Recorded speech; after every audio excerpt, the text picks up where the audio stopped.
আজকের কিছু গুরুত্বপূর্ণ সংবাদ নিয়ে হাজির হয়েছি। প্রথমে বলবো যে ইরান আর যুক্তরাষ্ট্রের মধ্যে উত্তেজনা আরও বাড়ছে। হরমুজ প্রণালী নিয়ে দুদেশই কড়া বার্তা দিয়ে যাচ্ছে, যার প্রভাব বিশ্ববাজারে পড়তে পারে। এদিকে ভারতের তামিলনাড়ুতে আতশবাজি কারখানায় বিস্ফোরণে কয়েকজন মারা গেছেন। অন্যদিকে স্পেনের প্রধানমন্ত্রী ইউরোপীয় ইউনিয়নকে ইসরায়েলের সাথে চুক্তি বাতিলের আহ্বান জানিয়েছেন। ইরান আর যুক্তরাষ্ট্রের উত্তেজনা নিয়ে হরমুজ প্রণালী ঘিরে পরিস্থিতি এখনো জটিল। দুদেশই কড়া ভাষায় বক্তব্য দিয়ে যাচ্ছে, আর এর ফলে জ্বালানি তেলের দাম বেড়ে যাওয়ার আশঙ্কা তৈরি হয়েছে। আন্তর্জাতিক রাজনীতিতে এর বড় প্রভাব পড়ার সম্ভাবনা রয়েছে। এরপর ভারতের তামিলনাড়ুতে আতশবাজি কারখানায় বিস্ফোরণে অন্তত 20 জনের মতো নিহত হয়েছে।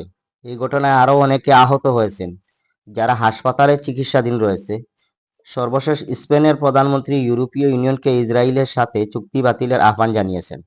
মধ্যপ্রাচ্য পরিস্থিতির কারণে হরমুজ প্রণালী দিয়ে প্রতিদিন প্রায় 2 কোটি ব্যারেল তেল বাণিজ্য হয়, যা বিশ্বের মোট তেলের প্রায় 1/5। ফলে এই পথে সামান্য সমস্যা ও বিশ্ববাজারে দামের বড় পতন ঘটাতে পারে। যুক্তরাষ্ট্র আর ইরানের মধ্যে রাজনৈতিক টানাপোড়েন দীর্ঘদিনের।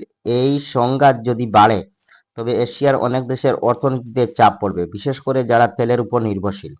দ্বিতীয় খবরের ক্ষেত্রে হচ্ছে, তামিলনাড়ুর এই বিস্ফোরণের পেছনে নিরাপত্তা বিধির অভাবকে দায়ী করা হচ্ছে।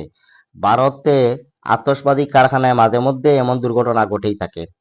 এই ঘটনার জন্য কঠোর আইন প্রয়োগের প্রয়োজনীয়তার কথা বারবার উঠে আসছে। নিহতদের পরিবারগুলোর প্রতি সমবেদনা জানিয়েছে সরকার, পাশাপাশি তদন্তের নির্দেশ দেওয়া হয়েছে। স্পেন প্রথম ইউরোপীয় দেশগুলোর একটি, যারা এই বিষয়ে কড়া অবস্থান নিয়েছে।